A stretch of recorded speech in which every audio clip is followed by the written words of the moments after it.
ஓம் சாந்தி. எல்லோரும் குஷியாக இருக்கிறீங்களா? 29/6/2025 அவ்யக்த முரளி. Original date 31/12/2005. முரளியுடைய தலைப்பு, இந்த புது வருடத்தில் உங்களுடைய பழைய சமஸ்காரங்களை எல்லாம் பாபா நினைவென்ற அக்னியில் சாம்பலாக்கிடுங்க. பிரம்மா பாபாவுக்கு சமமாக தியாகத்திலும் நம்பர் 1, தபஸ்யாவிலும் நம்பர் 1, சேவையிலும் நம்பர் 1 ஆகுங்கள். இன்னைக்கு மெயினாக பழைய சமஸ்காரத்தை அழிச்சிட்டு பாபாவுக்கு சமமாக தியாகம், தபஸ்யா, சேவையில் நம்பர் 1 ஆக சொல்லியிருக்கிறாங்க. பாப்தாதா நாலாபுரத்திலும் இருக்கக்கூடிய குழந்தைகளையும் பார்த்துட்டு இருக்கிறார். முன்னாடி இருந்தாலும் சரி, தூரத்தில் இருந்தாலும் சரி, பாபாவுடைய இதயத்தில் இருக்கிறாங்க. ஸோ அப்படி இதயத்தில் இருக்கக்கூடிய எல்லா குழந்தைங்களுக்கும், பாபா இதயத்தில் இருக்கிறாங்கன்னா என்ன அர்த்தம்? பாபாவுடைய நினைவிலே இருக்கக்கூடிய குழந்தைகள், அவங்க அத்தனை பேருக்கும் பாபா 3 விஷயத்துக்காக வாழ்த்து சொல்றார். ஒன்று, பிராமண வாழ்க்கை, புது வாழ்க்கை இல்லையா, அதுக்கு வாழ்த்துக்கள். 2வது, புது யுகத்துக்கே வந்திருக்கிறீங்க இல்லையா, அதுக்கு வாழ்த்துக்கள். 3வதா, புது வருடத்திற்கான வாழ்த்துக்கள். ஏன்னா இது நியூ இயர் முரளி. 31/12/2005. 2006 நியூ இயருக்கு முன்னாடி நாள் முரளி இது. புது வாழ்க்கை, புது யுகம், புது வருடம், 3த்துக்கான வாழ்த்து பாபா கொடுக்குறாங்க.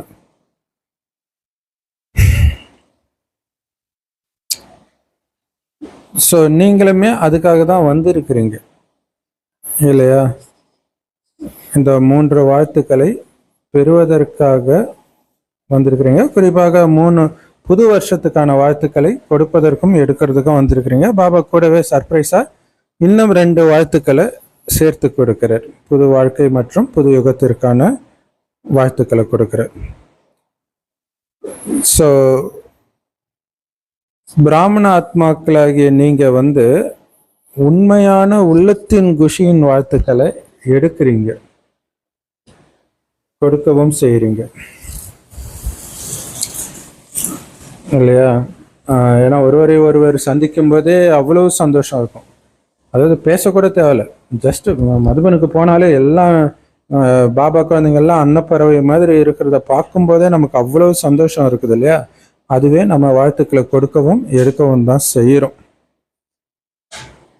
அதனால இன்றைய தினம் ரொம்ப முக்கியம் வாய்ந்த தினம். ஏன்னா விடை கொடுக்கவும் செய்றீங்க. எதுக்கு? பழையதுக்கு இல்லை, பழைய வாழ்க்கை, பழைய யுகம், பழைய வருடம், எல்லாத்துக்கும் விடை கொடுக்குறீங்க. அப்புறம் புது யுகத்துக்கான, புது வருடத்திற்கான, புது வாழ்க்கையை வரவேற்கவும் செய்றீங்க. ஸோ விடை கொடுப்பது, வரவேற்பது, இந்த 2த்துக்குமான யுகம் இந்த சங்கம் யுகம். ஸோ அதனால இன்றைய தினத்தை உலகத்தினர் கூட சங்கமத்திற்கான தினம்ன்றாங்க. அந்த கடைசி நாள், வருடத்தின் கடைசி நாள். சங்கமயுகத்துடைய மதிப்பு ரொம்ப ரொம்ப உயர்ந்தது. ஏன்னா சங்கமயுகத்துடைய மதிப்பின் காரணமாக தான் இப்ப இந்த 2 வருடத்தின் சந்திப்புல அப்படி கொண்டாடுறாங்க. பழைய வருடம், புது வருடத்துக்கான சங்கமம், அந்த கடைசி நாள் இரவு எவ்வளவு ஆரவாரத்தை கொண்டாடுறாங்கன்னு நீங்களே பாக்குறீங்க. அதுல பாருங்க, அதுல கண்ணு முழிச்சிட்டு இருப்பாங்க 12 மணி வரைக்கும் இல்ல, அப்புறம் வாழ்த்து சொல்லிட்டு தான் தூங்குவாங்க.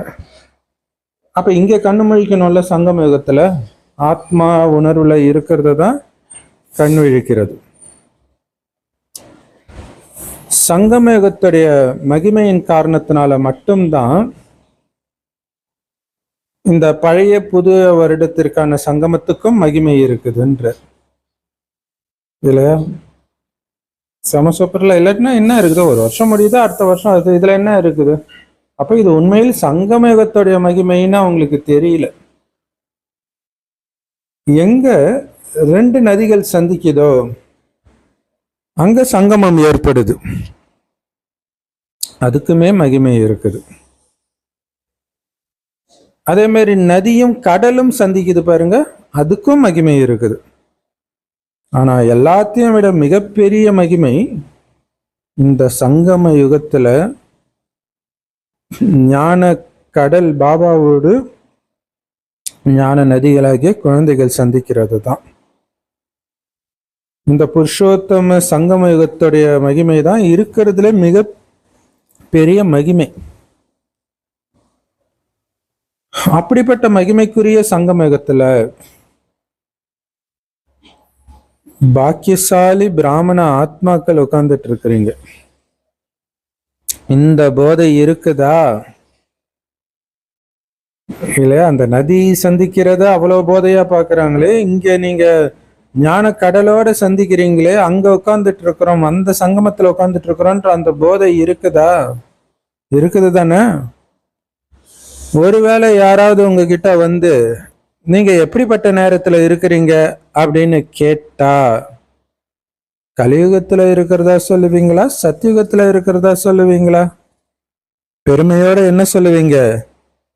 நாங்க புருஷோத்தம சங்கம யுகத்துல இருக்கிறோம்னு சொல்லுவீங்க. நாங்க கலியுகவாசிகள் கிடையாது, சங்கம யுகவாசிகள். அதனால துக்கம் அப்படிங்கிறது நமக்கு என்னன்னே தெரியக்கூடாது. ஏன் இந்த சங்கம யுகத்துக்கு இவ்வளவு விசேஷ மகிமை இருக்குது? ஏன்னா பகவான் மற்றும் குழந்தைங்களுடைய சந்திப்பு இந்த சங்கம யுகத்துல தான் நடக்குது. இந்த சங்கம யுகத்துக்கு ஏன் இன்னும் மகிமை இருக்குது விசேஷமாக? ஏன்னா பகவானும் குழந்தைங்களும் சந்திக்கிறோம், சாதாரண விஷயம் கிடையாது இல்லையா? ஒரு சிவன் கோயிலும் சங்கமயுகத்துடைய நினைவு தான். நடுவில் சிவன் இருப்பார், சுத்தி குழந்தைங்க தான் இருக்கும், குழந்தைங்க சிலை தான் இருக்கும் சுத்தி. கொண்டாட்டம் நடைபெறுகிறது இல்ல, கொண்டாட்டமான வாழ்க்கைன்றத நம்ம தான் சொல்லணும், ஆனா ஹடயோகிகள் சொல்லிட்டு இருக்கிறாங்க. ஏன்னா இங்க சந்திப்பு நடக்குது அப்பாவோட. வேற எந்த யுகத்திலும் இது நடக்கிறது கிடையாது. எல்லாம் நாங்க கடவுளோட கலக்க போறோம், மேல போய் மேல எல்லாரும் போய் தான் ஆகணும், அதுல ஒரு சந்தோஷம் கிடையாது. இங்க உயிரோட்டமா சந்திக்கணும். ஏன்னா அங்க கடவுளுக்கும் உணர்வு இருக்காது, நமக்கும் உணர்வு இருக்காது பரந்தாமத்துல. இங்க சந்திக்கிறது தான் சந்தோஷம். இல்ல எல்லாம் மேல போய் சந்திப்போம்னு நினைச்சிட்டு இருக்கிறாங்க, இங்க சந்திக்கணும்ன்றது தெரியல. வேற எந்த யுகத்திலும் நடக்காத அதிசயம். அதனாலதான் அந்த கொண்டாட்டத்தை கொண்டாடுறதுக்கு வந்திருக்கிறீங்க. இப்போ யோசிச்சு பாருங்களா, நியூ இயர் வருஷம் வருது, ஆனா அந்த நியூ இயர்ல இப்படி ஒரு ஞான சிந்தனை பண்றோம் அப்படின்னு நம்ம யோசிக்கிறோமா?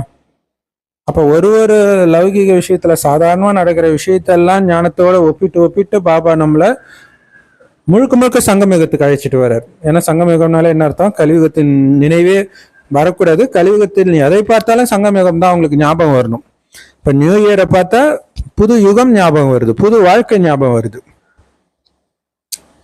ஸோ அப்படிப்பட்ட பாபாவோட சந்திப்பை கொண்டாடுறதுக்காக எங்கெங்க இருந்தெல்லாம் வந்திருக்கிறீங்க.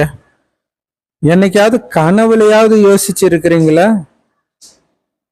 இந்த நாடகத்துல கடவுளையே சந்திக்கக்கூடிய பாக்கியம் கூட எனக்கு இருக்குது, நிச்சயிக்கப்பட்டு இருக்குதுன்ட்டு இல்லையா? நிச்சயிக்கப்பட்டு இருக்குது, கற்பனை கெட்டாதது.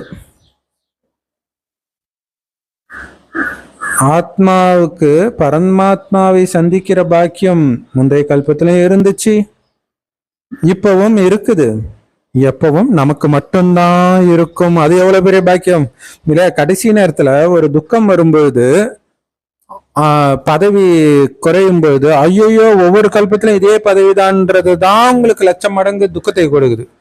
அப்ப ஒவ்வொரு கல்பத்திலும் நான் கடவுளை சந்திக்கிறேன்ற அந்த பாக்கியத்தை நினைத்து ஏன் ஆனந்தம் மட்டும் 1,00,000 மடங்கு நீங்க அடைய மாட்டீங்க? அதுக்காக தானே இந்த ஞானத்தை கொடுக்கிறாரு.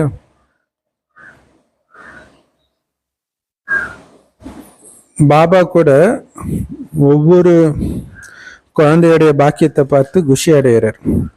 ஆஹா பாக்கியசாலி குழந்தைகளே, ஆஹா ஆஹா, தன்னுடைய பாக்கியத்தை பார்த்து உள்ளத்தில் தனக்காக ஆஹா நான், ஆஹா ஆஹா என்னுடைய பாக்கியம், ஆஹா ஆஹா இல்லையா? ஆஹா நான், ஆஹா ஆஹா என்னுடைய பாக்கியம், ஆஹா ஆஹா என்னுடைய பாபா, ஆஹா ஆஹா என்னுடைய பிராமண பரிவாரம், ஆஹா. இந்த ஆஹா ஆஹா என்ற பாடலை உள்ளத்தில் தானாகவே பாடிக்கொண்டிருக்கிறீர்கள் தானே? ஏன்னா சந்தோஷப்படுறதுக்கு இவ்வளோ விஷயம் கொடுத்து இருக்கிறார். ஆனா ஏன் சந்தோஷப்படுறது இல்லைன்னா, இதை நாம நினைச்சு பார்த்துக்கிட்டே இருக்கணும். ஆனா அப்படி இல்லைன்றதுனாலதான் இந்த சந்தோஷம் இருக்கிறது கிடையாது. இல்ல, ஒரு ஒரு செகண்ட்லும் ஆஹா எனது பாக்கியமேன்னு ஒரு பாட்டு கூட இருக்கு இல்லையா? ஸோ அது உண்மையிலே சூப்பரான பாட்டு. அது அந்த பாக்கியத்திலே இருக்கணும். ஆஹா நான், ஆஹா ஆஹா என்னோட பாக்கியம், ஆஹா ஆஹா என்னுடைய பாபா, ஆஹா. இங்க எல்லாமே ஆஹா தான் இல்ல. பிராமண பரிவாரம் ஆஹா, நானும் ஆஹா, என்னுடைய பாக்கியமும் ஆஹா, என்னுடைய பாபாவும் ஆஹா, எல்லாமே. அலௌகிகத்துல சொல்லுங்க, எனக்கு என்ன கவலை, நல்ல அன்பான மனைவி, அன்பான குழந்தைங்க, நல்ல அப்பா அம்மா, அப்படியெல்லாம் கலியுகத்துல யாருக்கும் கிடைக்காது. ஆனால் இங்க சங்கம யுகத்துல நமக்கு எல்லாமே ஆஹா ஆஹா ஆஹா. அப்ப சங்கம யுகத்துல உங்க புத்தி இருக்குன்னா கலியுகத்தை ஃபுல்லா கட் ஆகும்போது தான் இருக்கும். அப்பதான் அதோடைய ஆனந்தம் உங்களுக்கு தெரியும். அப்பதான் உங்க மனம் தானாகவே அதை பாடிக்கிட்டு இருக்கும். ஆனா நீங்க பாடிக்கிட்டே இருந்தால்தான் மனம் தானாக பாட ஆரம்பிக்கும். எடுத்தோடனே தானா பாட ஆரம்பிச்சிடாது. நீங்க கண்டினியூஸா முயற்சி பண்ணி பாடிக்கிட்டே இருக்கணும். அதுக்கப்புறம் தானாகவே இது மைண்ட்ல ஓடிக்கிட்டே இருக்கும். இன்னைக்கு இந்த சங்கமயுக நேரத்துல ஆத்மா மற்றும் இப்ப இது பாருங்களாம்ப்பா, மதுபனுக்கு போகும்போது, நாங்க போகும்போது ஒரு பிரதர் அப்பதான் ஃபர்ஸ்ட் வர்றாரு. ஒரு வருஷத்து பாப்பா குழந்தை தான். அப்பவே அவர் சொல்ற, பிரதர் நம்ம எவ்வளவு பாக்கியசாலி, இந்த மண்ணுல கால் வைக்கிறோம் பிரதர், கடவுள் இருக்கிற இந்த மண்ணுல கால் வைக்கிறோம் பிரதர். திரும்ப திரும்ப அவர் அறியாம சொல்லிக்கிட்டே இருக்கிறார். நிறைய பேர் அஞ்ஞானத்துல கூட இவர் வாழும் காலத்தில் நாம் வாழ்வதற்கு பெருமைப்படுகிறேன்னுவாங்க. இங்க இருக்கிறவங்க எல்லாம் கலியுகத்துல மோசமானவங்க, இவங்களோட வாழறதுக்கு என்ன பெருமை இருக்குது? சோ பாபாவோட நாம வாழறோன்றதுதான் பெருமை இருக்கணும்.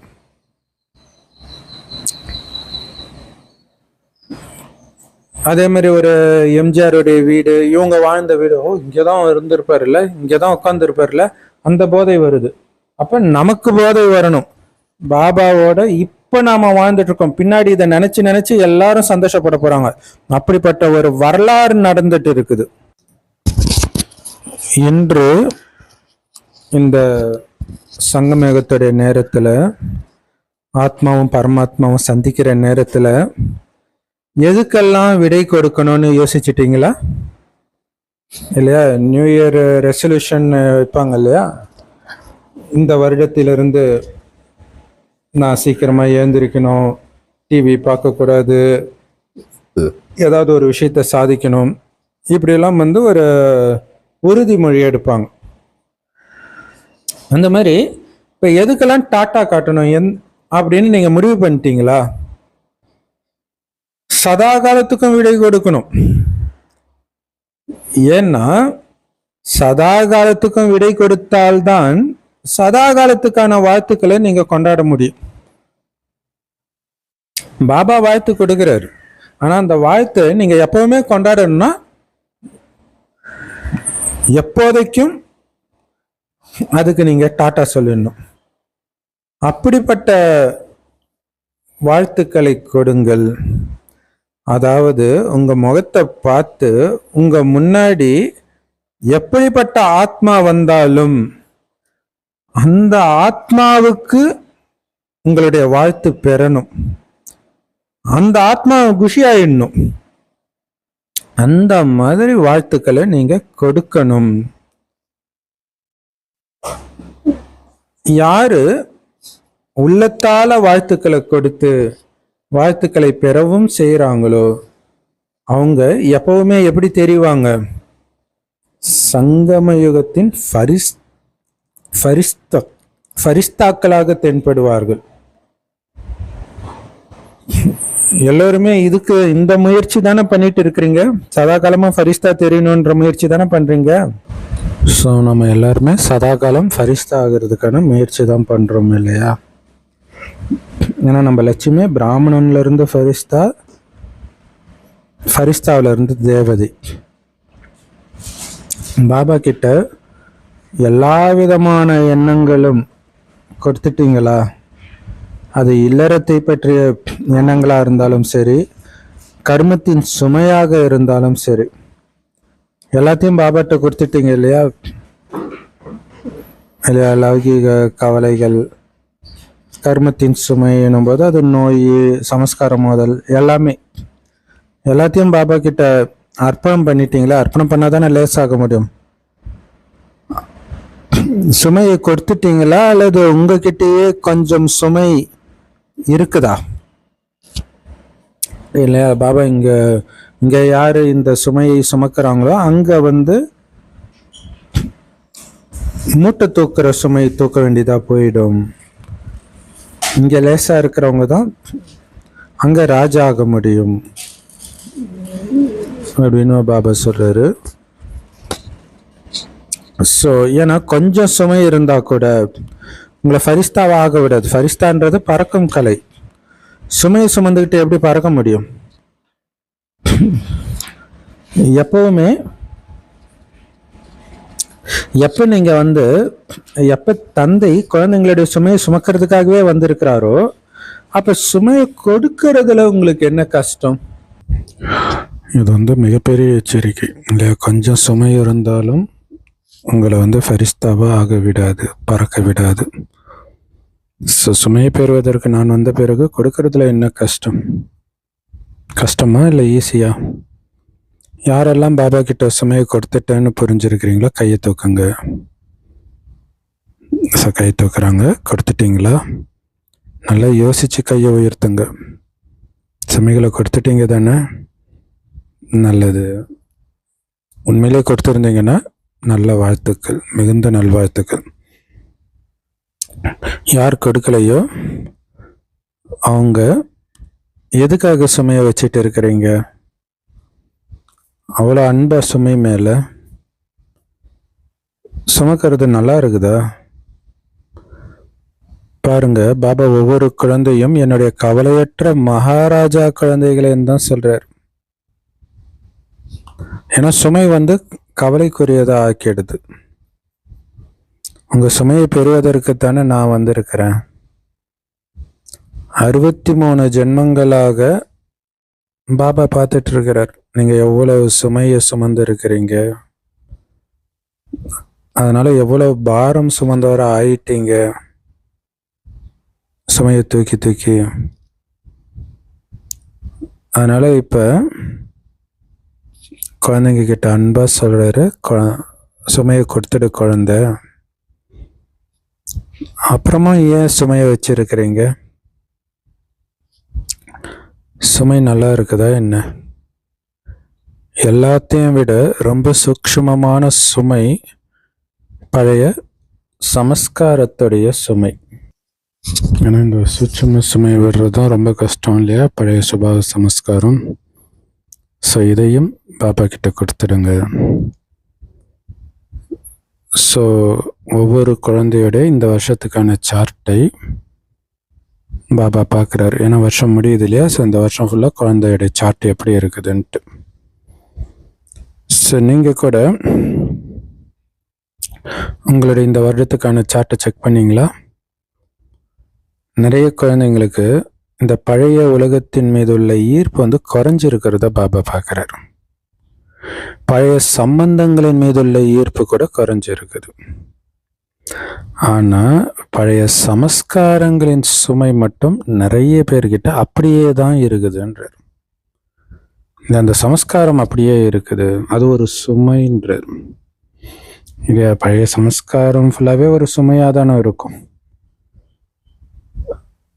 பந்தனத்துல கட்டி போட்டுக்கிற மாதிரி தான் இருக்கும் எல்லா சமஸ்காரமுமே. அதனால்தான் அந்த சுமை நிறைய பேர்கிட்ட அப்படியே தான் இருக்குது, மாறல. ஏதோ ஒரு ரூபத்தில்,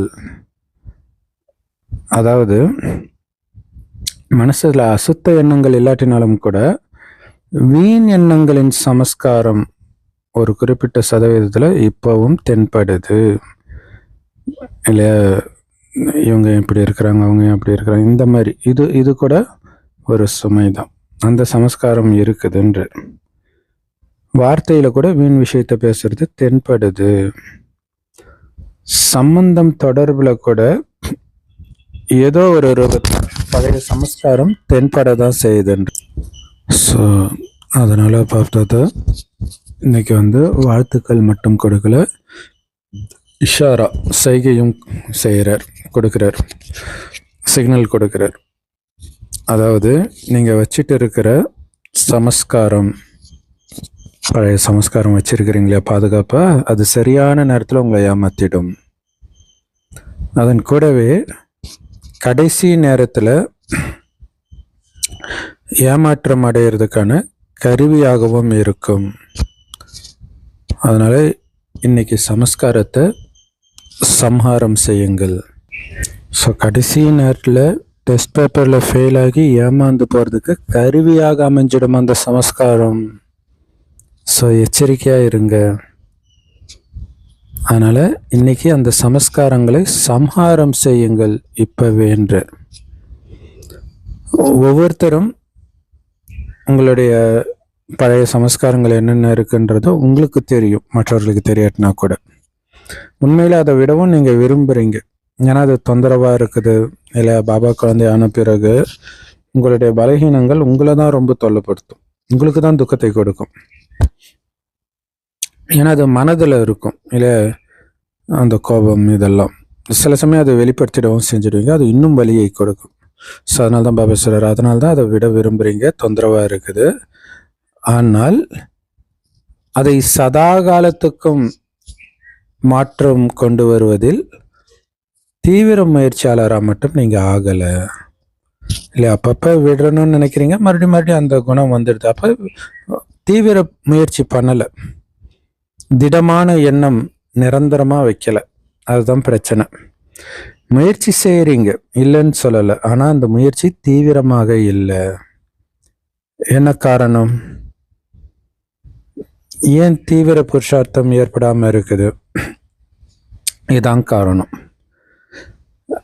ராவணனை கொல்றாங்க, அதோட இல்லாமல் அவனை எரிக்கவும் செய்கிறாங்க.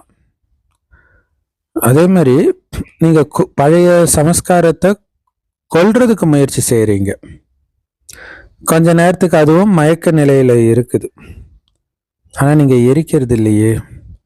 அதனால் மயக்க நிலையில் இருந்தால் அப்பப்போ அது எழுந்திரிச்சிக்குது இல்லையா. அதை முற்றிலும் எரிக்கணும், எரித்து அந்த இடத்துல ஒரு தெய்வீக குணத்தை நிரப்பணும். பாபா தான் சொல்லல, காமம்னா சுப காமனை வைங்க, அந்த மாதிரி ஒன்றுத்தையும் அப்படி மாற்ற சொல்லுவார். அப்படியே உள்ளடக்கி வச்சிட்டிங்கன்னா அது மீண்டும் வந்துடும் அப்படின்னுவார். ஸோ அதனால் இந்த பழைய சமஸ்காரத்தை சம்ஹாரம் செய்யணும், அதாவது எரிக்கணும். அதுக்கு இந்த புது வருடத்தில்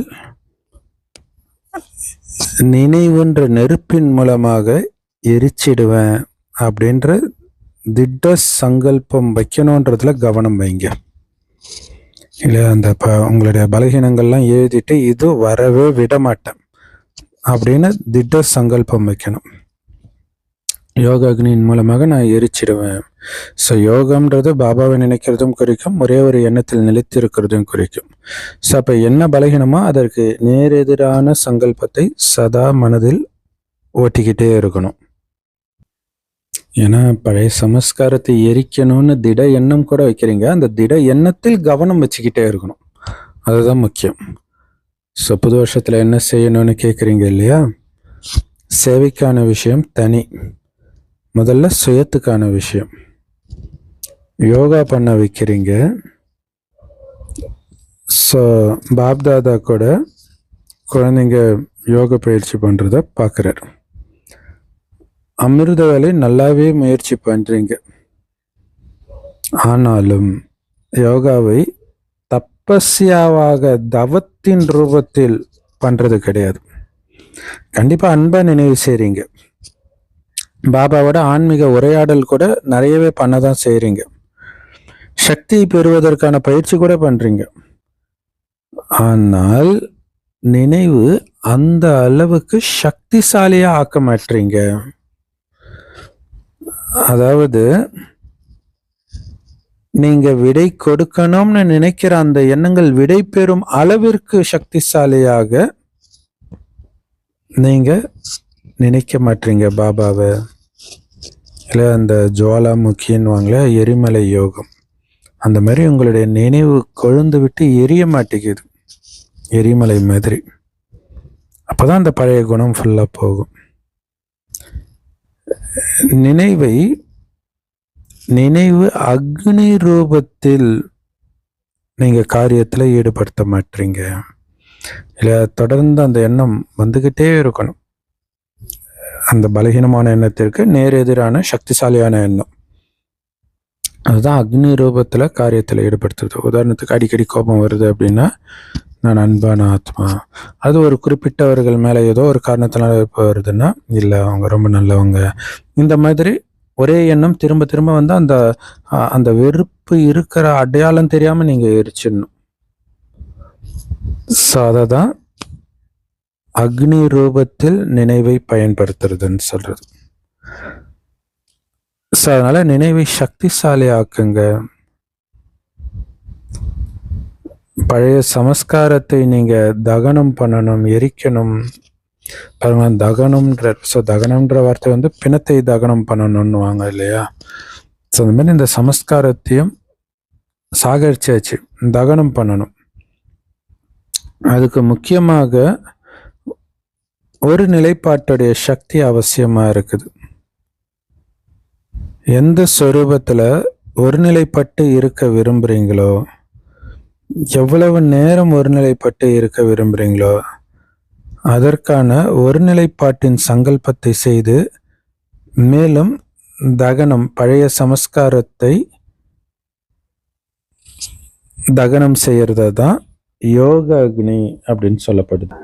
ஸோ அப்போ ஒரே சொரூபத்தில் இருக்கணுங்கிறதுல கான்சன்ட்ரேஷன் பவர் இருக்கணும். ஸோ எவ்வளோ நேரம் அந்த சொரூபத்தில் இருக்கணும்னு நினைச்சாலும் உங்களால் இருக்க முடியும். அந்த அளவுக்கு அந்த கான்சன்ட்ரேஷன் பவரோட அந்த எண்ணத்தில் நீங்கள் நிலைச்சிருக்கணும். அப்படி நிலைச்சிருக்கும்போது தான் பழைய சமஸ்காரம் தகனமாகும். அதுக்கு பேர் தான் யோக அக்னின்றார். அந்த பழைய சமஸ்காரத்துடைய பேரடையாளம் முதல் கொண்டு அழிஞ்சு போயிடணுன்றார். இப்படி ஒரு குணம் உங்களுக்கு இருந்துச்சுன்றதே நீங்கள் மறக்கிற அளவுக்கு சமசூப்பர் இல்லை. ஏன்னா கொலை பண்ணிட்டா கூட அங்கே சடலம் இருக்குது இல்லை, ஆனால் எரித்த பிறகு அதோடைய பேர் அடையாளமே அழிஞ்சு போயிடுது. ஸோ அதனால் ஒரு விதத்தில் அதுக்காக தான் பிணத்தையும் எரிக்கிறாங்க இல்லையா. அந்த ஆத்மாவுக்கு அப்படி ஒரு உடம்பு இருக்குதுன்றது மறக்கணும். ஸோ அப்போ அதுக்கு சப்போஸ் அது பேயால் இது பார்க்குது தன்னுடைய உடம்புன்னா ஃபுல்லாக அழிஞ்சிடுச்சு. இப்போ உடல்ன்ற உணர்வும் அழியுது இல்லையா. ஸோ அதனால இந்த புதிய வருடத்தில் பாபா நினைவை சக்திசாலியான நிலைக்கு கொண்டுட்டு வாங்க. எந்த சொரூபத்தில் நீங்கள் இருக்க விரும்பினாலும் மாஸ்டர் சர்வசக்திவான் ஆகிய நீங்கள் ஒரு கட்டளை இடுறீங்க அப்படின்னா, ஏதோ ஒன்றத்தை அழிக்கணும் அப்படின்ட்டு கட்டளை ஏற்றுறீங்க. அந்த சக்தி உங்களுடைய கட்டளையை ஏற்கவில்லைன்றது இருக்கவே முடியாதுன்ற. அப்போ அங்கே திடமான எண்ணம் இல்லையா. மாஸ்டர் சர்வசக்திவான் ஆயிட்டீங்கன்னா நீங்கள் சொன்னால் அது கேட்கணும் எல்லா சக்தியும். அப்படி இல்லைன்னா இன்னும் ஆகலை, இன்னும் அந்த நினைவுக்கு வந்து சக்திசாலியான நிலையை எடுத்துட்டு வரணும் அப்படின்னு அர்த்தம். ஏன்னா எல்லா சக்திகளுடைய எஜமானர் நீங்கள். ஸோ எஜமானர் சொன்னால் கேட்டு தானே ஆகணும். ஸோ எஜமானர் மாஸ்டர் அப்படின்னு சொல்கிறோம். ஸோ அப்படி நீங்கள் கட்டளையிட்டு சக்தி ஆஜர் ஆகலை அப்படின்னா உங்களை எப்படி மாஸ்டர்னு சொல்ல முடியும்? ஸோ அதனால் பாப்தாதா பார்க்குறாங்க, ஏதாவது பழைய சமஸ்காரம் அம்சம் மாத்திரமாவது இருக்குதா? ஸோ அடிக்கடி வம்சத்துக்கே பிறப்பு கொடுத்துடுதா அப்படின்னு பார்க்குறாங்க. இல்லை அம்சம் இருந்தால் திடீர்னு வம்சமாக வந்துடும். அப்புறம் என்ன ஆகிடும்? அது செயல்லே வந்துடும். இல்லை எண்ணத்தில் ஸ்லைட்டாக இருந்தது, வார்த்தையில் வந்து கடைசியில் செயல்லே வந்துடும். ஸோ அப்போ அந்த பழைய சமஸ்காரங்களை அழிக்கிறதுக்கு யுத்தம் பண்ண வேண்டியதாக இருக்குது. ஆனால் இப்போ நேரத்திற்கேற்ப குழந்தைங்க வந்து சண்டை போடுறத பார்க்க பாப்தாதாவுக்கு பிடிக்கல. இல்லை இப்போ எஜமானராக இருக்கணும். ஒரு எஜமானர் வேலைக்காரன் கூட சண்டை போடுறது நல்லாவா இருக்கும்? பாப்தாதா ஸோ அப்போ அதுக்கு என்ன பண்ணணும்? சக்திசாலியாக ஆகணும். அதுதான் முக்கியமான விஷயம். ஏன்னா ஒவ்வொரு குழந்தையும் பாபா எஜமானர் ரூபத்தில் தான் பார்க்க விரும்புகிறார்.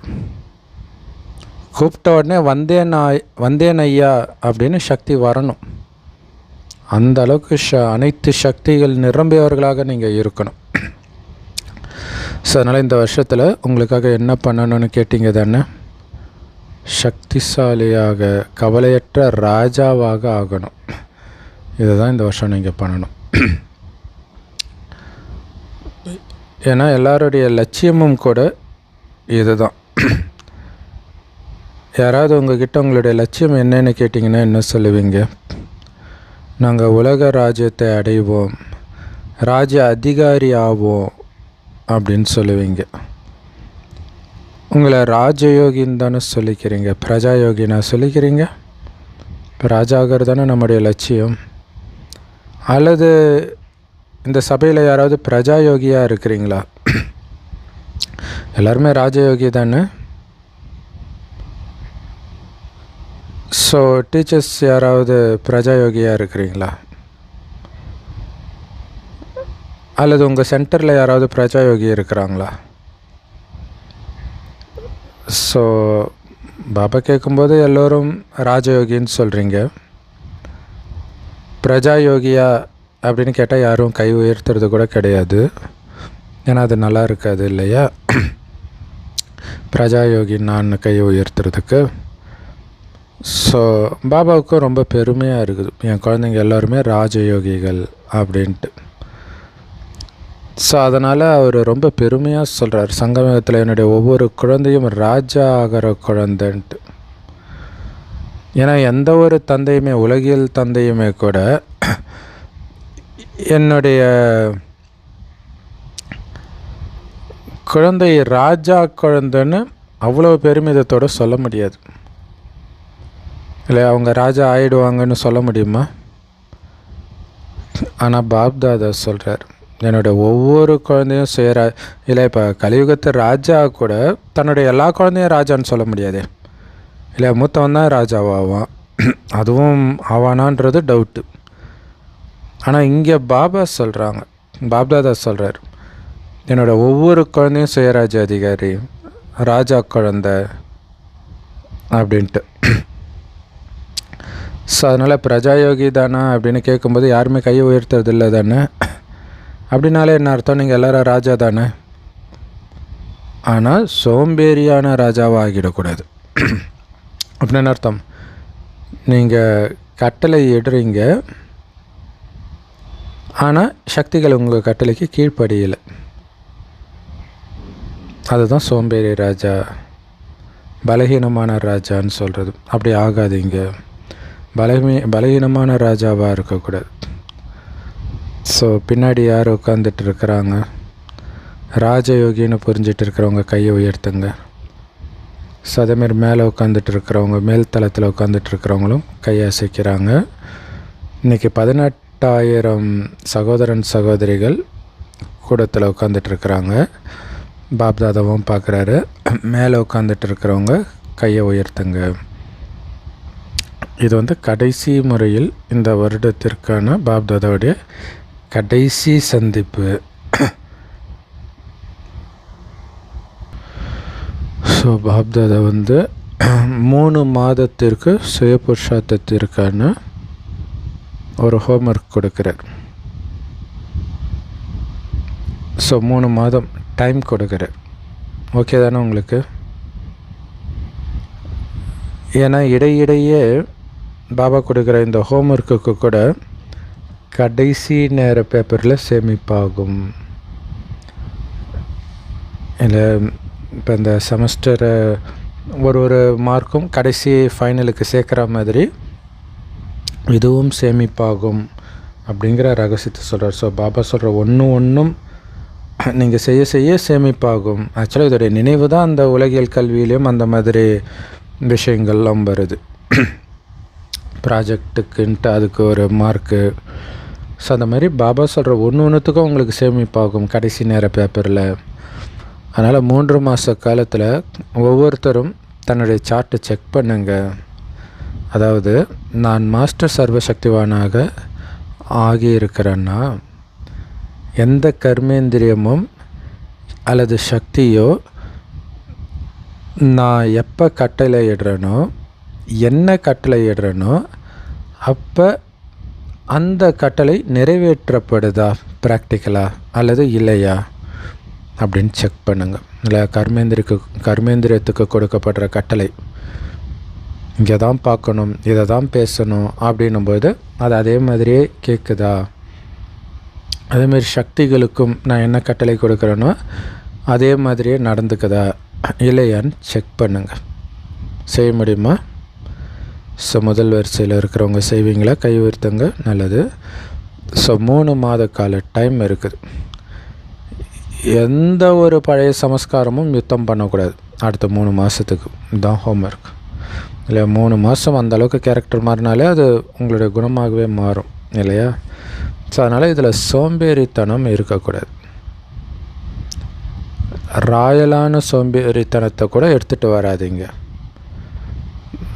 நடந்துடும், மாறிடும் அப்படின்ட்டு அப்படி இருக்கக்கூடாது. பண்ணியே ஆகணும். ஸோ பாப்தாதாவோட இனிமேலும் இனிமையான உரையாடல் பண்ணுறாங்க. சொல்கிறாங்களாம், பாபா நீங்கள் கவலைப்படாதீங்க பாபா, நடந்துடும் பாபா அப்படின்ட்டு. ஸோ அப்போ பாப்தாதா என்ன பண்ணுவார்? குழந்தைங்க சொல்கிறத கேட்டு அவர் புன்னகை தான் செய்ய முடியும். ஸோ இந்த 3 மாத காலம் அந்த மாதிரி பண்ணுவீங்க தானே? பழைய சமஸ்காரமே எட்டி பார்க்கக்கூடாது, யுத்தம் பண்ணக்கூடாது. செய்வீங்க தானே அப்படி?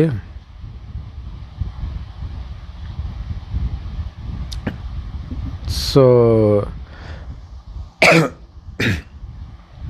செய்வோம் பாபா அப்படின்னாலே பாபா ஏற்றுக்க மாட்டார். ஒருவேளை நீங்கள் செய்வோம் அப்படின்னு சம்மதம் தெரிவிக்கிறீங்க அப்படின்னா கையை உயர்த்துங்க இல்லையா? சும்மா பாபா குஷிப்படுத்தக்கூடாது, உறுதியாக இருக்கணும். மனதார கையை உயர்த்துங்க. ஸோ எல்லோரும் உயர்த்துறாங்க, நம்ம கை உயர்த்தலைன்னா நல்லா இருக்காதேன்னு நினச்சிட்டு கை உயர்த்தாதீங்க. செஞ்சு தான் ஆகணும். அப்படி கையை உயர்த்தணும். எவ்வளவு சகிச்சிக்க வேண்டி இருந்தாலும் சரி, எதையாவது இழக்க வேண்டியதாகவே இருந்தாலும் சரி, என்னவாக இருந்தாலும் சரி, செஞ்சு தான் ஆகணும். பழைய சமஸ்காரத்தை அழித்து பஸ்பமாக்கி தான் தீரணும், எரிச்சு தான் தீரணும் இல்லையா? அப்படின்னாலே என்ன அர்த்தம்? நிறைய இழக்க வேண்டியதெல்லாம் இருக்கும். ஏன்னா கத்துனா தான் ஒரு வேலையாகுது அப்படின்ட்டு கத்துவீங்க. இதனால் பெரிய நஷ்டம் வந்தாலும் பரவாயில்ல. ஏன்னா உங்களுடைய குணம் மாறுறதுல தான் உங்களுக்கு உண்மையான லாபம், எல்லைக்கு அப்பாற்பட்ட லாபம் இருக்குது. ஸோ இதில் உறுதியாக இருக்கிறீங்களா? டீச்சர்ஸும் உறுதியாக இருக்கிறீங்களா? நல்லது. இந்த கிரீடம் அணிந்துள்ள குழந்தைங்க என்ன செய்வாங்க? சின்ன குழந்தைங்க கிரீடம் அணிந்த மாதிரி முன்னாடி உட்காந்துருக்குறாங்க. கிரீடம் என்னவோ நன்றாக அணிஞ்சிருக்கிறீங்க, செஞ்சு தான் ஆகணும். நல்லது. பாருங்கள், குழந்தைகள் கைகளை உயர்த்துறாங்க. ஒருவேளை நீங்கள் செய்யலைன்னா என்ன செய்கிறது? அதையும் நீங்களே சொல்லிடுங்க. பிறகு பாப்தாதாவுடைய ஒரு சீசனில் மதுபன் பாபா மீட்டில் வரவிட போவது இல்லை. ஏனெனில் பாப்தாதா பார்த்துட்டு இருக்கிறாங்க. நேரம் உங்களுக்காக அழைப்பு விடுத்து கொண்டு இருக்கிறது, ரெடியாகி வாங்கன்ட்டு. நீங்கள் ஒன்றும் நேரத்துக்காக காத்துக்கிட்டு இருக்கிறவங்க கிடையாது, ஏற்பாடுகளை செய்யக்கூடியவர்கள், நேரத்துக்கு முன்னாடி நீங்கள் தயாராகக்கூடியவர்கள் இல்லையா? நேரம் உங்களுக்காக வெயிட் பண்ணிகிட்டு இருக்குது, இயற்கையும் வெயிட் பண்ணிகிட்டு இருக்குது. சதோப்பிரதான இயற்கை கூட உங்களுக்காக அழைப்பு விடுத்து கொண்டு இருக்கிறது, வாங்க எஜமானர்களேன்ட்டு. அதனால் 3 மாதத்தில் உங்களுடைய சக்திசாலியான நிலையில் இருந்து மீதமுள்ள அந்த பழைய சமஸ்காரத்தை எல்லாம் மாற்றம் செஞ்சிடுங்க, சக்திசாலியாக மாற்றுங்க. ஒருவேளை 3 மாத காலம் கவனம் வைக்கிறீங்க அப்படின்னா அதற்கு பிறகு அது பழக்கமாகிடும் இல்லையா? பழைய சமஸ்காரம் வராது, அந்த கவனமும் இயல்பாக ஆகிடும். ஸோ ஒரு முறை இதை மாற்றுறதுக்கான விதி தெரிஞ்சிடுச்சு அப்படின்னா அது உங்களுக்கு ரொம்ப யூஸ்ஃபுல்லாக இருக்கும். நேரத்துக்காக வெயிட் பண்ணாதீங்க. 3 மாதம் சொல்லியிருக்காருல, 3 மாதம் இருக்குல்ல, அப்படி வெயிட் பண்ணாதீங்க. கடைசி நேரத்தில் நம்ம மாறிக்கலாம் அப்படியும் வெயிட் பண்ணாதீங்க. எப்போ விநாசம் நடக்கும்னு நிறைய பேர் பாபா கிட்ட கேட்குறாங்களா ஆன்மீக உரையாடல் பண்ணும்போது. வெளிப்படையாக கேட்குறதில்ல பாபா கிட்ட, ஆனால் மனசுக்குள்ளே தங்களுக்குள்ளேயே பேசிக்கிறாங்க, எப்போ விநாசம் ஆகும்னு தெரியலையே அப்படின்ட்டு. 2 வருஷத்தில் ஆகுமா, 10 வருஷத்தில் ஆகுமா, எத்தனை வருடம் ஆகும்? பாபா கேட்குறாங்க, நீங்கள் ஏன் நேரத்துக்கு அழைப்பு விடுத்து கொண்டு இருக்கிறீங்க? நேரம் உங்களுக்கு அழைப்பு விடுத்து கொண்டு இருக்கிறது, வாங்கன்ட்டு. நீங்கள் எப்போ வருவீங்கன்னு அது உங்களுக்கு வெயிட் பண்ணால், நீங்கள் அது எப்போ உலகம் அழியும்ன்ட்டு நீங்கள் வெயிட் பண்ணிவிட்டு அதை கூப்பிட்றீங்களா உலக அழிவை? சூப்பர் இல்லை? ஸோ தேதியை நீங்கள் தான் சொல்லணும், எப்போ நீங்கள் ரெடி ஆவீங்கன்ட்டு. அட்லீஸ்ட் வருஷத்தையாவது சொல்லுங்கள். டேட் சொல்ல முடியலன்னா கூட 10 வருஷம் ஆகுமா, 20 வருஷம் ஆகுமா, எத்தனை வருஷம் ஆகும் இல்லையா? ஸோ இது சம பாயிண்ட்டு. உலகம் அழியும் எப்போன்ட்டு வெயிட் பண்ணாதீங்க, நீங்கள் எப்போ தயாராகி எஜமானன் ஆவீங்கன்ட்டு நேரம் உங்களுக்கு வெயிட் பண்ணிகிட்டு இருக்குதுன்றார் பாபா. ஸோ பாப்தாதா குழந்தைங்க கிட்ட கேட்குறாங்க, நீங்கள் எல்லோரும் பாப் சமான் ஆகிட்டீங்களா, பாபாக்கு சமம் ஆகிட்டீங்களா? ஏன்னா இப்போ ஸ்க்ரீன் திறக்கணும். ஸோ திறந்துடலாம். ஆனால் சிலர் தலைவாரிட்டு இருக்கிறாங்க, சிலர் முகத்துக்கு க்ரீம் போட்டுட்டு இருக்கிறாங்க. என்ன பண்ணுறது இல்லையா? கோயிலில் சாமி ஃபுல்லாக அலங்காரம் பண்ணிவிட்டு தான் ஸ்க்ரீனை திறப்பாங்க. ஸோ இங்கே அலங்காரமே இப்போ தான் பண்ணிக்கிட்டு இருக்கிறீங்க, என்ன பண்ணுறது? ஒருவேளை நீங்கள் ரெடி ஆகிட்டீங்க, எப்போவும் தயார் நிலையில் இருக்கிறீங்க அப்படின்னா ஸ்க்ரீனை திறக்கிறதுக்கு பாபாவுக்கு என்ன நேரம் ஆகிட போகுது இல்லை, டக்குன்னு வெளிப்படுத்த போகிறார். ஆனால் நீங்கள் தயாராகணுமே, ஏன்னா உங்களை வெளிப்படுத்தித்தான் பாபாவே வெளிப்படுவார், என்னுடைய குழந்தைங்கள பாருங்கன்ட்டு. ஸோ அதனால் முதல்ல ரெடி ஆகுங்க. நடந்துடும் அப்படி சொல்லியே பாபாவை ரொம்ப காலத்துக்கு குஷிப்படுத்திட்டீங்க. இனி அப்படி பண்ணாதீங்க, வாய் வழியாக குஷிப்படுத்தாதீங்க. நடந்தே ஆகணும், செஞ்சே ஆகணும், பாப் சமான் ஆகியே தீரணும். ஸோ பாபா சமம் ஆகணும்னு யார் ஆவீங்கன்னு சொன்னால் எல்லோரும் கையை உயர்த்திடுவீங்க. ஸோ கையை உயர்த்துறதுக்கான அவசியம் கிடையாது. பிரம்மா பாபாவை பாருங்கள், சாக்காரத்தில் பிரம்மா பாபாவை ஃபாலோ பண்ணணும் இல்லையா? ஸோ அவர் எப்படி இருந்தார்னு பார்த்தீங்க இல்லையா? ஸோ பிரம்மா பாபா கடைசி வரைக்கும் தியாகம், தபஸ்யா, சேவையை நடைமுறைப்படுத்தி காட்டினார். சாக்காரத்தில் கடைசி வரைக்கும் அனைத்தையும் தியாகம் செஞ்சுக்கிட்டே தான் இருந்தார். சூக்ஷ்மமாகவும் சரி, ஸ்தூலமாகவும் சரி, தபஸ்யா நிலையில் நிரந்தரமாக இருந்தார். சேவையும் கடைசி வரைக்கும் பண்ணிட்டு தான் இருந்தார். ஸோ தன்னுடைய கடமையை, அதாவது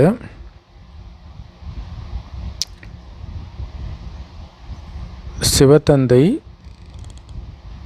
பிரம்மா தன் மூலமாக மகா வாக்கியத்தை உச்சரிக்கிறதுக்கான கடமையை கடைசி நாள் வரைக்கும் தொடர்வதற்கான கடமையாற்றினார் இல்லையா? கடைசி வரைக்கும் பிரம்மா உடல் மூலமாக சிவபாபா பேசிட்டு தான் இருந்திருக்கிறார். ஸோ அதற்கு தன்னுடைய உடலை அர்ப்பணித்தார் எப்போவுமே. ஸோ கடைசி முரளி ஞாபகம் இருக்குது தானே? 3 சப்தங்களின் வரதானம் கொடுத்தார். ஞாபகம் இருக்குதா? நிராகாரி, நிர்விகாரி, அகங்காரி ஆகுங்கள். யாருக்கு ஞாபகம் இருக்குதோ கையை உயர்த்துங்க. ஸோ அதுக்கு எல்லாருமே கையை உயர்த்துனாங்க. அப்போ எல்லோருக்கும் நினைவு இருக்குது இல்லையா? நல்லது, வாழ்த்துக்கள். தியாகம் கூட கடைசி நாள் வரை செய்தார். தன்னுடைய பழைய அறையை விடவில்லை. குழந்தைகள் எவ்வளவோ அன்போட பிரம்மா பாபா கிட்ட சொல்லி பார்த்தாங்க, பாபா பெரிய பெரிய பில்டிங் இருக்குது, ஏன் பாபா அந்த குடிசை வீட்டிலே இருக்கிறீங்கன்ட்டு. ஆனால் அதெல்லாம் புது பில்டிங்கில் குழந்தைங்களுக்கு கட்டப்பட்டதுன்னு சொல்லி தான் பயன்படுத்தாமல் இருந்தார். இது எவ்வளோ பெரிய தியாகம் இல்லை? வேறு யாராவது பண்ணுவாங்களா அப்படி? இல்லை, மற்ற இயக்கத்திலலாம் அவங்க தான் அந்த உச்சத்தில், அந்த வசதியின் உச்சத்தில் அந்த சிம்மாசனத்தில் உட்காந்துட்ருப்பாங்க. ஆனால் இவர் வேலைக்காரன் மாதிரி ஒரு குடிசையில் இருக்கிறார், குழந்தைங்களுக்கு பெரிய பெரிய பில்டிங்கை கட்டி கொடுத்துட்டு. ஸோ அப்போ கடைசி வரைக்கும் தியாகம் சாதாரண விஷயம் கிடையாது இல்லையா? உலகத்தில் எங்கேயுமே இப்படி பார்க்க முடியாது. ஸோ சேவை, தியாகம் பார்த்தாச்சு. இப்போ தபஸ்யா. தினமும் காலையில் 2:30 மணிக்கு 2:30-3 மணிக்கெலாம் எழுந்திரிச்சு தனக்காக தபஸ்யா செய்தார். யோகத்தில் உட்கார்ந்தார். பழைய சமஸ்காரத்தை எல்லாம் தகனம் செய்து கர்மாதீத்த நிலை அடைந்தார், அவ்யக்த நிலை அடைந்தார், ஃபரிஸ்தாவா ஆனார், கர்மத்தை வென்ற நிலையை அடைந்தார் இல்லையா? அந்த பழைய சமஸ்காரத்தை எல்லாம் எரிக்கிறதுக்குத்தான் அதிகாலையில் எழுந்திரிச்சு யோகத்தில் அமர்வது. ஸோ எதை யோசித்தாரோ அதை செஞ்சு காட்டினார். சொல்கிறது, யோசிக்கிறது, செய்கிறது 3 சமமாக இருந்துச்சு பிரம்மா பாபாவுக்கு. ஸோ அதே மாதிரி பிரம்மா பாபாவை நீங்களும் ஃபாலோ பண்ணுங்கள். கடைசி வரை தன்னுடைய கடமையை முழுசாக செஞ்சார். ஸோ ஒரு விதத்தில் பார்த்தா இதோடைய நினைவு தான் இங்கே கூட கடமை, கண்ணியம், கட்டுப்பாடு அப்படின்னு வருது இல்லையா? ஸோ லெட்டரும் எழுதினார். எத்தனை லெட்டர் எழுதினார்? சேவையும் அவர் விடலை. ஸோ அப்படி தந்தையை ஃபாலோ பண்ணுங்க. அகண்ட வள்ளலாக, வெறும் வள்ளல் இல்லை, அகண்ட வள்ளலாக நடைமுறையில் கடைசி வரை தன்னுடைய ரூபத்தில் வெளிப்படுத்தினார். ஸோ பாபா அடிக்கடி ஃபாலோ ஃபாதர்னு சொல்லுற இல்லையா? அதுக்கு என்ன அர்த்தன்றது இன்றைக்கி தான் தெரியுது இல்லையா? ஸோ தொடர்ந்து வள்ளலாக சக்தி கொடுத்துக்கிட்டே இருக்கிறார். சக்தியை கொடுக்குறாரு, குணத்தின் மூலமாக அப்பாவை வெளிப்படுத்துகிறாரு, குணதானம் பண்ணுறாரு, சக்தி தானம் பண்ணுறாரு. தொடர்ந்து கடைசி வரை தன் ரூபத்தில் தன்னுடைய வள்ளல் தன்மையை வெளிப்படுத்திக்கிட்டே இருந்தார். கடைசி வரைக்கும் எந்த ஆதாரமும் இல்லாமல் தபஸ்வி ரூபத்தில் அமர்ந்தார். சமசபர்லவிய பாபா எந்த ஆதாரமும் இல்லாமல், இல்லை ஒரு பாட்டு போட்டு தான் எனக்கு யோகா வரும் அப்படிலாம் இல்லாமல் தபஸ்யாவில் யோகத்தில் உட்காந்தார். இப்போ குழந்தைங்க என்ன பண்ணுறீங்க? அப்படி யோகத்தில் உட்கார்றதுக்கு ஏதாவது ஆதாரம் எடுக்கிறீங்க, பாட்டு போடுறது, மியூசிக்கு, அந்த மாதிரி கமெண்ட்ரி. ஆனால் பிரம்மா பாபா ஆரம்பத்துலேருந்து கடைசி வரைக்கும் நிரந்தரமாகவே தபஸ்வி ரூபத்திலேயே இருந்தார் சமசுபரில். ஸோ அங்கே யோகத்தில் உட்கார்ற நேரம் மட்டும் இல்லை, எப்போவுமே அவர் தபஸ்வி ரூபத்தில் இருந்தார் ஆரம்பத்துலேருந்து கடைசி வரைக்கும். கண்ணுக்கு கண்ணாடி கூட அணியலை. ஸோ இது சூக்ஷ்மமான சக்தி. ஏன்னா கண்ணாடியை கூட நான் சார்ந்து இருக்கக்கூடாது, கடைசி நேரத்தில் கண்ணாடியை நான் தேடிடக்கூடாது அப்படின்னு இருந்தாராம் பாபா. ஸோ அது ஒரு சூக்ஷ்மமான சக்தியில் கண்ணாடி இல்லாமலே அவ்வளோ 96 வயது வரைக்கும் அவரால் படிக்க முடிஞ்சதுன்றதெல்லாம் பெரிய ஆச்சரியம். ஸோ நிராதாரமாக, அதாவது எந்த ஆதாரமும் இல்லாமல் எதையும் சார்ந்து இல்லாத நிலையில் இருந்தார். சரீரமோ பழையது. நாளுக்கு நாள் இயற்கை, காற்று, நீர் எல்லாமே மாசுபட்டுக்கிட்டே இருக்குது. ஸோ அதனால் பாபா உங்ககிட்ட ஏன் ஆதாரத்தை எடுக்கிறீங்க, ஏன் கண்ணாடி அணியிறீங்கன்னு கேட்குறது கிடையாது. பாபா அப்படி இருந்தார், அவ்வளோதான். ஸோ அதுக்காக கண்ணாடியை போடக்கூடாதா, அப்படி கிடையாது இல்லையா. பெரும்பாலும் எல்லா பாபா குழந்தைங்களும் கண்ணாடி போட்டுட்டு தான் முறையில் எடுக்கிறாங்க. ஏன்னா இயற்கையே ரொம்ப தமோ பிரதானமாகுது, தண்ணி, காற்று எல்லாமே. ஸோ அதனால் சீக்கிரமாக கண்ணெல்லாம் வீணாக போயிடுது. ஸோ அதனால் நல்லா நீங்கள் கண்ணாடி போட்டுக்கோங்க. ஆனால் மனநிலையை சக்திசாலியாக கண்டிப்பாக உருவாக்குங்க. முழு உலகத்துக்கான காரியத்தை முடிச்சிட்டிங்களா? ஸோ இப்போ பாபா கேட்குறாங்க, முழு உலகத்திற்கும் நன்மை செய்யும் காரியத்தை முடிச்சிட்டிங்களா? உங்ககிட்ட தான் பாப்தாதா கேட்குறார். விஸ்வ கல்யாண் காரியம், உலகத்திற்கு நன்மை செய்யக்கூடிய காரியம் முடிஞ்சிடுச்சு, நான் முடிச்சிட்டேன் அப்படின்னு திருப்தி உங்களுக்கு இருக்குதா? அப்படி யாரெல்லாம் விஸ்வ கல்யாண் காரியம் முடிஞ்சிடுச்சின்னு புரிஞ்சுக்கிறீங்களோ கையை உயர்த்துங்கன்றார். ஒருத்தர் கூட கை தூக்கலை. அப்புறம் விநாசம் நடக்கணும்னு மட்டும் எப்படி சொல்கிறீங்க இல்லையா? அதுக்கு தான் பாபா சொல்கிறார். இல்லை, ஸ்தாபனை ஆன பிறகு தான் விநாசம் ஆகும்னு ஏன் சொல்கிறார்? ஸ்தாபனை பண்ண வேண்டியது நீங்கள் தான். ஸ்தாபனையே பண்ணலை, அதுக்குள்ளே விநாசம் ஆகணும்னு ஏன் கேட்குறீங்க? செம பாயிண்ட் இல்லையா? Love you Bapdada. நல்லது. செம பவர்ஃபுல்லான வர்தனம். சதா காலத்திற்கான கவனம் என்பதன் மூலம் வெற்றி மாலையில் மணியாக வரக்கூடிய நீண்ட காலத்திற்கான வெற்றியாளராகுங்கள். ஸோ நீண்ட கால நிரந்தர கவனம் வைக்கிறதன் மூலமாக தான் வெற்றி மாலையில் மணியாக வர முடியும், நீண்ட கால வெற்றியாளராகவும் ஆக முடியும். ஸோ அதுக்கு விளக்கம், நீண்ட காலத்திற்கான வெற்றி தான் வெற்றி மாலையில் மணியாக உங்களை மாற்றுது. இதை தொடர்ந்து மாயக்கிட்ட வெற்றி அடைஞ்சிக்கிட்டே இருக்கணும், தோக்கவே கூடாது. அப்போ தான் வெற்றி மாலையில் மணியாக முடியும். வெற்றியாளர் ஆகணும் அப்படின்னா எப்போவுமே சதா பாபாவை உங்கள் முன்னாடி வச்சுக்கிட்டே இருங்க. ஸோ பாபா என்ன பண்ணார் அதே தான் நாம் பண்ணணும் ஒவ்வொரு அடியிலும். ஸோ ஒவ்வொரு அடியிலும் பாபாவுடைய எண்ணம் எப்படி இருந்தது அதே மாதிரி எண்ணம் தான் குழந்தைங்களும் வைக்கணும். பாபாவுடைய வார்த்தை எப்படி இருந்தது அதே மாதிரி வார்த்தையை தான் குழந்தைங்களும் பேசணும். அப்போ தான் நீங்கள் வெற்றி அடைய முடியும். ஸோ அதுக்கு என்ன பண்ணணும்? சதா காலமும் பாபா பேசுகிற மாதிரி நான் பேசுகிறேன்னா, பாபா நினைக்கிற மாதிரி நான் நினைக்கிறேன்னா அப்படின்னு கவனம் வச்சுக்கிட்டே இருக்கணும். அப்போ தான் சதா காலத்துக்கும் ராஜ்யபாக்கியமும் உங்களுக்கு பலனாக கிடைக்கும். ஏன்னா முயற்சி எப்படியோ அப்படி தானே பலன் கிடைக்கும். ஒருவேளை முயற்சி சதா காலத்துக்கும் நிரந்தரமாக இல்லை அப்படின்னா ராஜ்யபாக்கியமும் சதா காலத்துக்கும் நிரந்தரமாக இருக்காது. ஸோ அப்போ சதா காலத்திற்கும் முயற்சி செஞ்சிங்கன்னா சதா காலத்துக்கும் ராஜ்யபாக்கியமும் உங்களுக்கு கிடைச்சிடும். என்ன முயற்சி பண்ணணும்? சதா காலமும் பாபாவை ஃபாலோ பண்ணணும், அவ்வளோதான். ஸோ மெயினாக பாபாவை ஃபாலோ பண்ணணும் அப்படிங்கிறது இன்றைக்கி ரொம்ப ஆழமாகவே பாபா கொடுத்துருக்கிறாரு ஸ்லோகன்.